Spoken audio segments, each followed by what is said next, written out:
Bienvenidos a una nueva edición de Vigo a Debate y en esta ocasión vamos a tratar un tema también que es de máxima actualidad y que quizás está algo escondido, que es el de las residencias, sobre todo de mayores, porque ya sabéis que durante la pandemia sí que fue de máxima actualidad por la cantidad de personas que fallecieron allí. Y ahora, bueno, pues cada vez el avance de la pandemia pues ya vemos que está muy ralentizado, prácticamente para algunos ya quedó en el olvido, sigue habiendo unos protocolos exigentes en bastantes residencias y es un momento clave este año 2023 porque está sobre la mesa debatir sobre el nuevo modelo de residencias que se está negociando a nivel estatal, pero que hay comunidades autónomas que no están muy de acuerdo con él y una de ellas es Galicia. Así que vamos a presentar a los tres invitados que tenemos el día de hoy, hay que hablar de muchos asuntos, así que nada, primero presentarles, que son los que tienen que hablar aquí realmente. En primer lugar, saludamos a la secretaria de la Asociación Trega, que es de las trabajadoras de residencias de Galicia, Maribel Barreiro. ¿Qué tal? Muy buenas tardes. Hola, buenas tardes. También nos acompaña aquí en el estudio el médico, epidemiólogo y uno de los portavoces del Movimento Galego pola Defensa das Pensións, Paco Vizoso. Que tal? Moi boa tarde. Hola, boa tarde. Temos ao presidente da Asociación Galega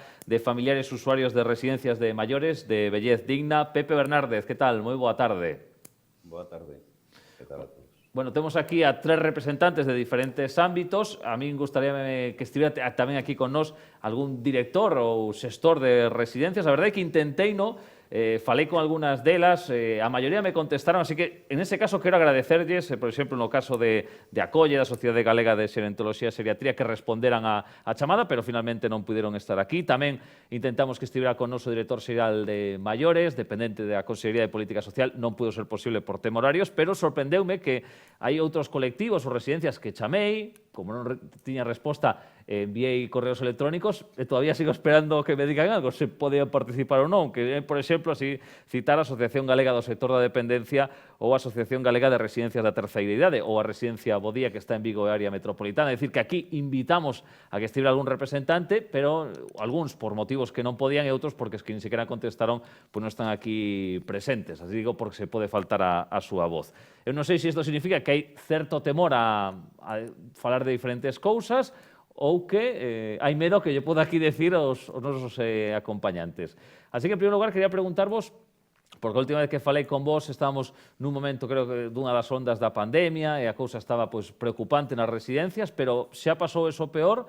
Como están as cousas a día de hoxe se as comparamos cando comezou a pandemia? Venga, Maribel, comezamos contigo. Bueno, las cosas ya estaban antes muy mal, durante la pandemia empeoraron, evidentemente, pues motivado por lo que ha sido, y ahora siguen peor.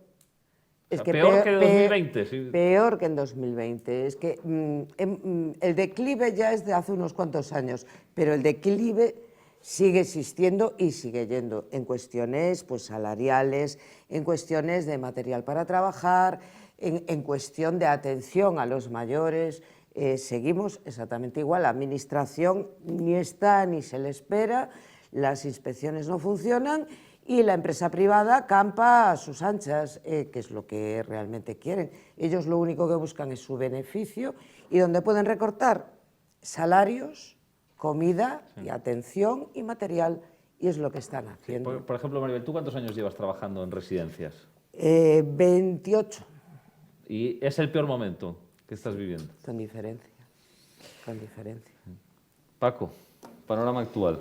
Hombre, eu entendín pola pregunta que facías en relación co COVID, no? E eu creo que en relación co COVID as cousas están mellor, están francamente mellor. Eu penso que a existencia de unha porcentaxe moi mayoritaria de personal vacinado o propio virus que circula fai que a situación desde o punto de vista estrictamente sanitario afortunadamente este moitísimo mellor que estuvo en outros tempos. Ahora ben, o que parecía o debate que no momento da pandemia se centraba en que tiña que existir un novo modelo, todo eso sí. Es un chiste absoluto, las cosas están igual, ou me atrevería casi a decir peor, la vorágine de novos investimentos no sector por parte de los grandes grupos empresariais, las perspectivas de enorme beneficio se manteñen aí, pero tamén é certo que o tema está máis á luz do que estaba en outro momento. Hai 3 anos, unha cousa así, eu recordo con Maribel e tal, que facíamos charlas explicando a situación gravísima na que estaban as residencias en medio do silencio pues bastante absoluto. A xente obtiña unha pregunta test que aplicaba sistemáticamente nas charlas que dábamos organizadas por el Modepen, na que iba moita xente con boa información e tal, les preguntaba, por exemplo, si sabían o que era DomusVille. E a xente non tiña ni idea, e se sorprendía moitísimo cando falaba de que era unha gran empresa que tiña a súa sede central en Vigo, que tiña 28.000 traballadores e era a principal empresa de dependencia de tal. Ose, todo el mundo, todos os cuñados te explican lo que es DomusVille, lo cual está ben, es un incremento de conocimiento e tal, e, bueno, hai unha maior observación social do que está pasando, non? Incluso el último escándalo francés de Orpea, pues donde o goberno tuvo que se dio en quiebra, tuvo que ser soportado económicamente por o goberno francés, demostra que os problemas é un problema del modelo neoliberal, que non é un problema local para nada, ni de Galicia, ni siquiera de España, que é un modelo occidental, global, ligado a unha concepción de atender aos maiores con un modelo neoliberal. Pepe, non sei que coincides con esta visión dos teus compañeros de debate? Coincido completamente, vamos a ver.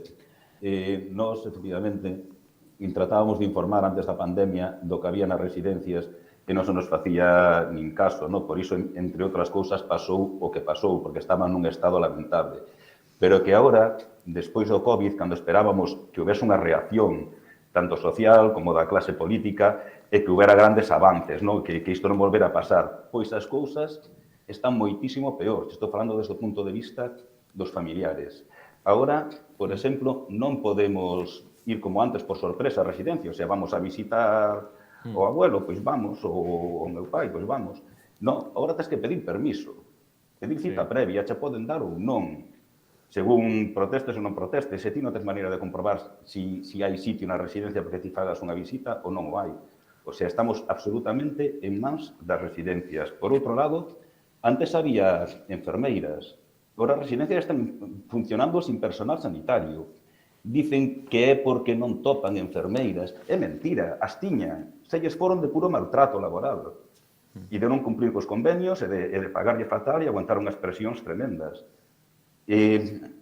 Agora se permite contratar personal, isto é unha normativa central, non é da Xunta, pero se quitou co COVID e aí queda, se permite contratar personal sin titulación ni experiencia.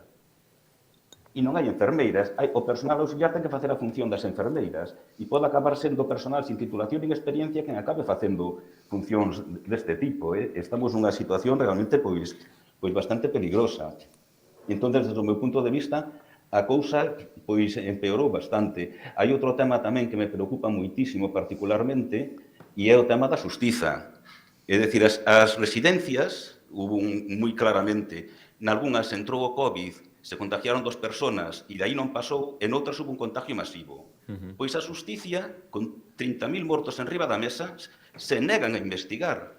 E as residencias, vaya, si están tomando nota do detalle. Cuidadito, que esta cousa é moito peor e ahora saben que nadie se vai a meter con eles, porque nadie lles pediu contas de nada. E isto é o que nos deixa detrás o COVID. O sea, a situación para min claramente peor. Esperábamos que si houbera unha implicación pública e non está vendo. Sí. Arriba que comenta eso de que agora hai que pedir cita previa para ver un familiar, eso que decía que non se pode facer por sorpresa, eu me pregunto, que che que temos un médico, Paco, isto por que só pasa no caso das residencias? Pero hai unha justificación médica isto? En estos momentos, para nada. O sea, que os familiares no puedan entrar a ver las habitaciones de los pacientes. Sí, por exemplo, que non se que non podan comer con eles en... Que pasa? Teñen medo de que os familiares coman de la mesma comida que le dan a los pacientes? Eu acabo de falar con unha persona que ten a súa nai en Santiago, unha residencia en Santiago, e me comenta que, pese a sus intentos, non é posible que coma ca súa nai na residencia e vai a verla desde Vigo. Entón, dice, coño, pues aproveito e como contigo. Non, eso non é posible. Entón, hai como unha especie de reforzamento do secretismo realmente difícil de entender.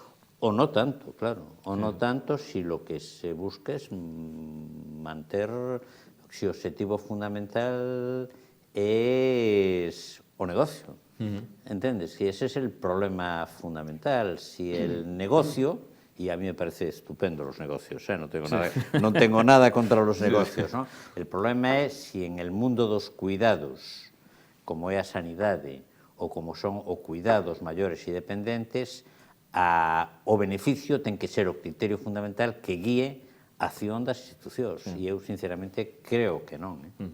Hai uns titulares, pero das últimas semanas, que son moi chamativos. Por exemplo, Vigo se queda sin plazas en residencias de mayores al agotarse la oferta privada. O 10 meses de espera para lograr una plaza en una residencia de mayores en Galicia. O este último, que es muy reciente, que lo vi en el Faro de Vigo, residencias de Vigo ya ofrecen a familias enviar a sus mayores a centros a 60 kilómetros de distancia, municipios como Forcarei, Covelo o A Cañiza. ¿Esto es la primera vez que pasa? No, vamos a ver, esto ya viene de muy lejos. Yo recuerdo haber visto hace 25 años algunos informes del Inserso que ya avisaban que la pirámide poblacional se iba a invertir. Es decir, que iba a haber muchos más ancianos que niños. Esto lo sabíamos. En el momento que hay más ancianos, que vivimos más, vivimos mejor, pero también se genera dependencia. Una persona de 90 años normalmente pues, tiene sus achaques, pero hay muchísima más gente de 90 años ahora que hace 20 o 30 años. Muchos de ellos son dependientes. Entonces, ¿qué ha pasado? Las administraciones públicas no han creado, digamos, unos servicios sociales para atender la dependencia o para atender a los ancianos. Muchos de ellos viven solos, no tienen familia que los atienda, o su familia es tan mayor como ellos, porque muchos de ellos pues, son parejas que llevan toda la vida juntos, uno de ellos es dependiente, el otro no, pero el que no también tiene que cuidar de esa persona y realmente no puede. Entonces no se ha invertido en servicios sociales, no solamente en residencias, sino en todo tipo de servicios sociales.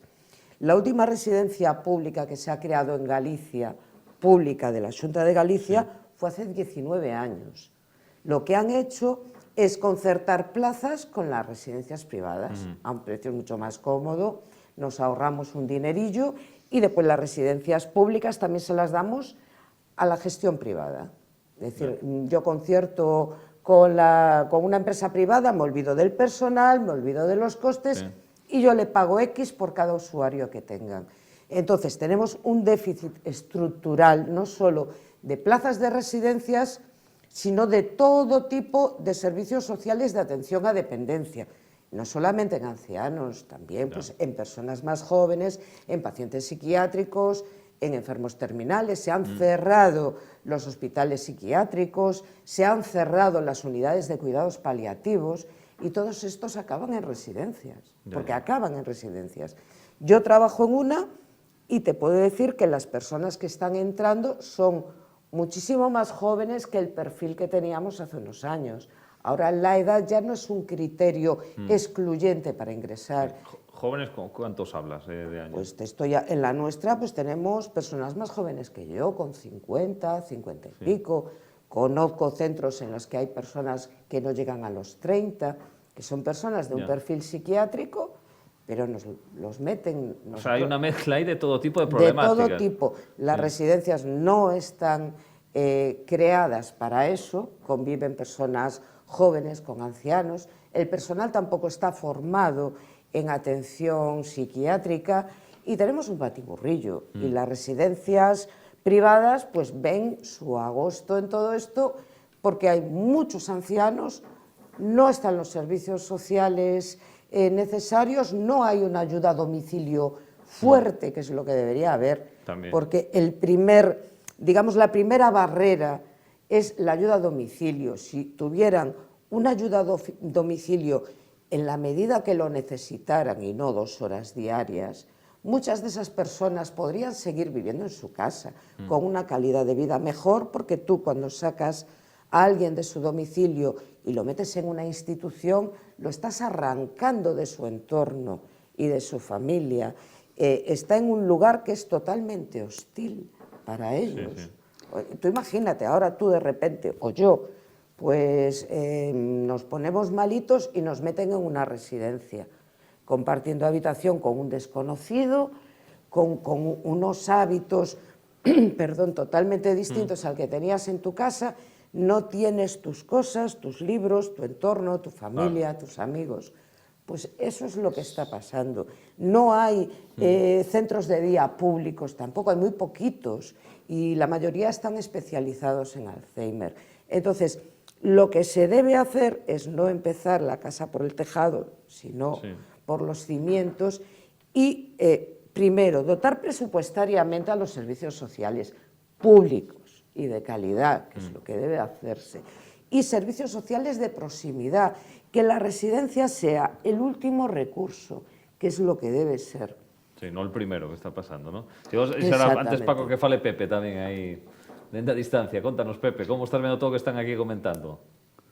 Bueno, pois nada, dolle toda a razón que a Maribel, que as residencias deben ser o último recurso. Hai que traballar moito manter a persona na casa hasta cando se poida e dar servicios, ademais de variados, porque hai centros de día, hai centros de noite, hai asistencia a domicilio, hai que potenciar iso, dar os servicios variados e de proximidade. É importantísimo e fundamental que sean de proximidade. Ahora mismo, os servicios que se dan dende a Xunta, que son prácticamente só plazas de emerxencia social, pois mandan un de Vigo para Viveiro, un de Viveiro para a Guardia, e non permiten nin siquiera que se intercambien as plazas entre eles, porque podíamos os familiares decir, home, hai un fulano de ali que lle pode interesar vir para esta residencia, ti vas para lá porque quedades ambos máis cerca e demais.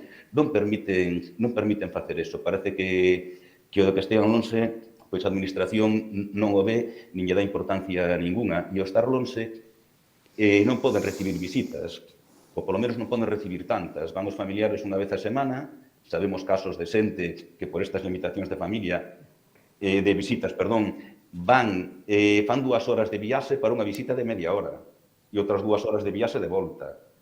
Entón, esta xente é unha maneira de aislarlos, non pode ser. Paco, queres apuntar? No, nada, simplemente que es o fenómeno da persona maior que chega a unha institución pechada, como é un hospital ou como unha residencia, e que se perden a coordinación. É habitual, é terriblemente frecuente que a persona sacada do seu entorno leva 4 días en un hospital e está absolutamente desorientada en non solamente de lugar, sino tamén de persona e de tempo, non sabe onde está. Entón, isto é un fenómeno que se dá en todas as institucións cerradas e se dá terriblemente nas residencias de non saber en onde se mete, en onde está a xente, non? Entón, eu creo que o problema fundamental que temos é un problema como sociedade do esforzo que estamos dispostos a facer para que os nosos maiores estén adecuadamente cuidados. Eu poño vos o exemplo. O gasto social dedicado aos maiores no Estado español é el 0,7% do PIB. O sea, do total da riqueza que temos como sociedade, dedicamos a gasto dedicado aos maiores o 0,7%. O promedio europeo é o 1,5%. O promedio nos países nórdicos, por exemplo, Suecia, é máis dun 3%. E chegan países como Holanda, que tiene un 4 e pico por cento. O esforzo que a nosa sociedade fai en cuidar os seus vellos é infinitamente inferior ao que realmente se debería de facer nun país civilizado. E iso tiene que ver ca nosa historia. O sea, nós temos unha historia onde que se ocupaba do cuidado dos maiores era a Iglesia, eran os hospicios, etcétera, etcétera, etcétera. E temos o momento en que se crea a lei de dependencia e aí o gran desenvolvemento do sector coincide, e a partir de 2006, ca lei de dependencia, que é unha lei analizada con ollos de hoxe manifestamente neoliberal. É unha lei que abandona totalmente a obriga do Estado de dar un servicio ciudadano, porque a clave está aí. El cuidar das persoas maiores é un dereito e tal. Hai algúns que defendemos que hai que construir o gran cuarto piar do Estado de Bienestar. Xunto ao ensino público, ahora nadie concibe que non se eduque a un neno. Nadie concibe que se estás enfermo a sociedade non che cuide, que a sanidade pública, ainda que hai algúns que queren en fin, deteriorar e convertir en un sistema de beneficencia a actual sanidade pública. Por certo, que o día 12 hai unha estupenda manifestación en Compostela que é moi importante. Pero bueno, e volvendo e las pensiones públicas son os tres piares clásicos do sistema de bienestar. O sea, saúde pública, sanidade pública, ensino público, pensións. E hai que construir un cuarto piar do estado de bienestar, que é o piar da atención aos maiores e dependentes. E hai que dedicar pasta a eso. De la pasta total que temos, habría que dedicar como mínimo pasar do 0,7% que estamos no momento actual. E non hai ninguna perspectiva, pero ni siquiera entre as organizacións, un debate que a mí, por exemplo, me sorprende moito, os teóricos defensores do estado de bienestar, aqueles partidos que preconizan unos servicios sociales desenvolvidos, eu non sei onde están. O sea, non sei onde están, porque realmente este é un tema, falan del cando se ven forzados, pero realmente, se non é eso, parece que conviven con unha situación kafkiana como a que se está dando. De verdad que las noticias de maltrato aos maiores é que de verdad que non é un problema que se dé aquí en unha residencia de Vigo. Entón, lo que acaba de pasar o de Francia para mí é terriblemente sintomático. A crisis de Orpea, o maior grupo empresarial francés de dependencia. Acaban de facer suspensión de pagos, o goberno intervén e hai centenares de casos de maltrato. O sea, estamos creando unha situación en que os nosos maiores, os cuidados podrían ser infinitamente millores. E hai que tomarse en serio ese debate. Entendes? Entón, a mí me parece surrealista que isto non se faga e non respondan estos partidos políticos. Aquí outro titular que tiña que era: Galicia necesita 14.000 plazas más en residencias de mayores para alcanzar la recomendación de la OMS. Esto lo dice un informe de la Asociación de Directoras y Gerentes de Servicios Sociales. Y claro, luego está, dirán algunos, la solución, que son los cuidadores, que creo que tiene un precio medio de 16 euros hora. Pero yo no sé si esto todo el mundo se lo puede permitir. No. A ver, era lo que hablábamos. Evidentemente, las asociaciones de directores de residencias barren para casa, como de todo el mundo. Pero sí sé que se necesitan muchas plazas, pero era lo que hablábamos, también necesitamos unos servicios sociales de proximidad.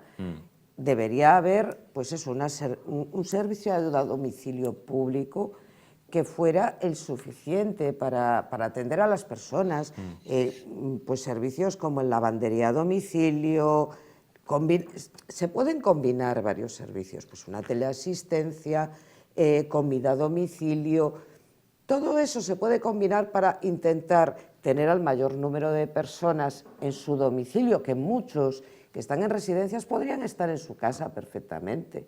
También ayudarles pues, a que, si su domicilio no está adaptado, adaptarlo para que una persona dependiente pueda seguir viviendo en él. Y después sí, hacen falta muchísimas plazas en residencias. Pero era lo que hablamos, evidentemente, vivimos más, vivimos mejor y evidentemente la dependencia se produce. Y sí que necesitamos plazas, pero necesitamos plazas públicas sobre todo, que no hay. Y una plaza en una residencia privada, pues te puede estar entre los 2.000 y los 4.000 euros. Nadie puede pagar eso. Nadie con una pensión media de 1.000, 1.200 euros puede pagar esos precios. Y no recibes el servicio que debería servir, vamos, que debería tener. Es decir, estás pagando un hotel prácticamente. Sí, porque, por exemplo, Pepe, en Bendigna, que constancia té desde canto os esforzos que fan as diferentes familias para manter aí os seus familiares? Bueno, os esforzos son todos os aforros da vida, os leva a residencia. E non chega. De feito, non che dan certas axudas mentras teñas cartos no banco ou mentras teñas algunha propiedade que consideren que podes vender, axudas públicas. Dixecho un dato aí do que cobran os cuidadores 16 euros hora. Eu che podo dicir que o que lle chego ao bolsillo andará máis nos 6 euros hora. O resto debe ser para as empresas.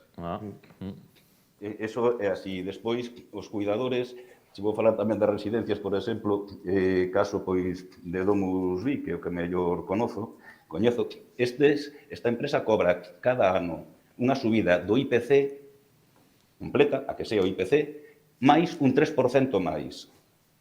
E en 10 anos suben o precio un 30%, pero non subiron nin as actividades nin o personal, nin nada. Para máis inri, ao personal lle fan un convenio, ao personal de residencias, de subida de 1% anual, coa inflación que hubo este ano. É dicir, isto, como sigamos así, vai camiño de ser un auténtico sumidero laboral, o tema dos cuidados, onde van a ir a parar solo para traballar, a xente que non ten ningunha outra cousa e que se meta aí pensando en largarse canto antes, porque é inviable tal como están poñendo a cousa. Vai a ser, digamos, o personal menos formado, que menos oportunidades teña, o que acabe cuidando de nós nas residencias.